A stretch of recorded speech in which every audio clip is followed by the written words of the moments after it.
ล้านโอ้สุดยอดเลยบังไฟล้านมือนี้ที่มีหลายบังมือนี้ได้ยินว่าบังไฟล้านปีนี้5 บังกว่าคือว่าผู้ใดก็จดถึงสถานที่ทานบังไฟ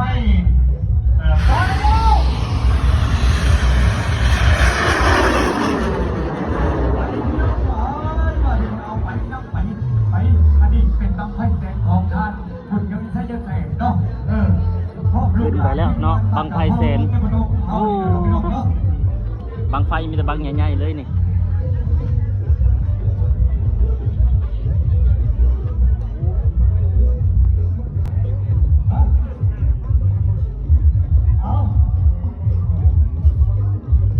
ปีนี้เพิ่นจัดยิ่งใหญ่ปีนี้เนาะขยายฐานเป็น3 ฐานเนาะปีกายนี้มีแต่2 ฐานปีนี้ขยายไม่ฐานนี้เนาะขยายไม่เป็น3 ฐาน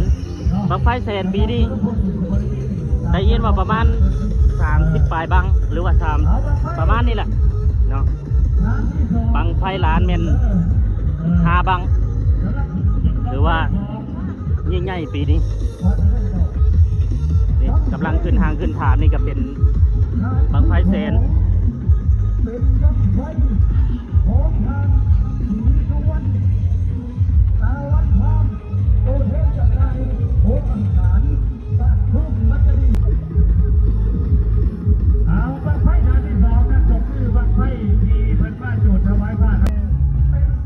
ขึ้นไปแล้วเนาะบังไฟแสนบังที่ฐานที่3เป็นของทีมงาน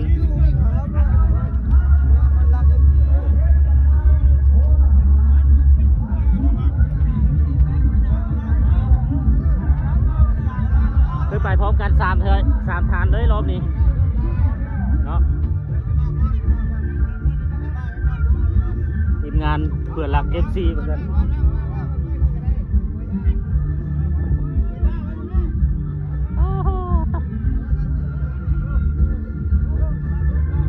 ไปพร้อมกัน3 ฐานมาติดตามเบิ่งว่าฐานใดสิขึ้นก่อนคือปีนี้บังไฟลายแห้งขนาดบังไฟปีนี้นะ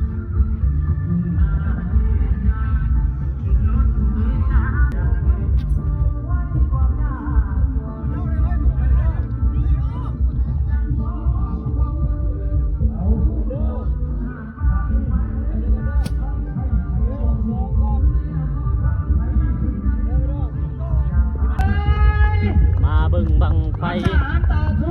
เครื่องล้านเนาะหรือว่าบังไฟแสนเขาได้จุดพูดถวายจะได้หัวอาหารประจำบ้านภูมิบ้านเจดีย์บ้านจุดถวายผ้าพารันถวายแทนประจำบ้านพระโพปีนี้ขอให้บังไฟของท่านขึ้นสูงลงซา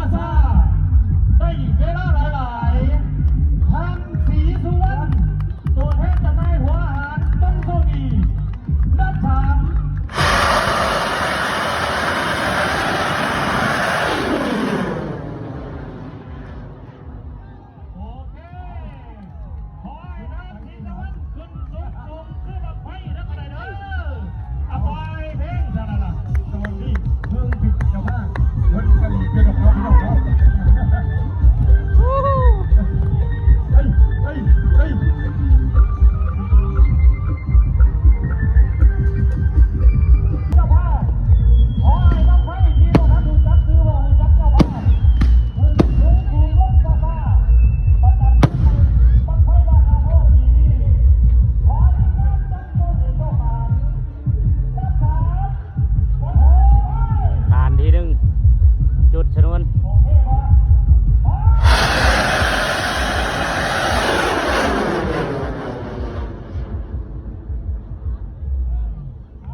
ที่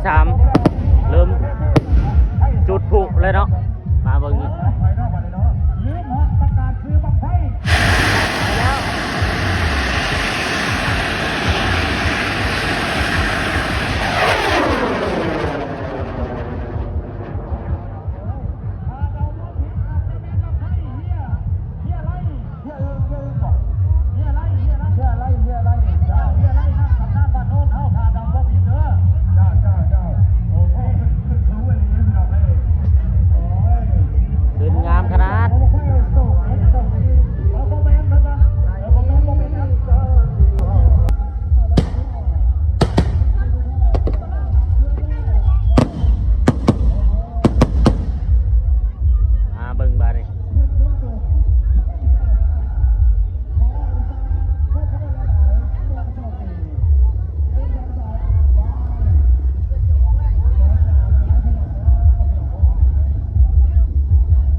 ไปเก็บเงิน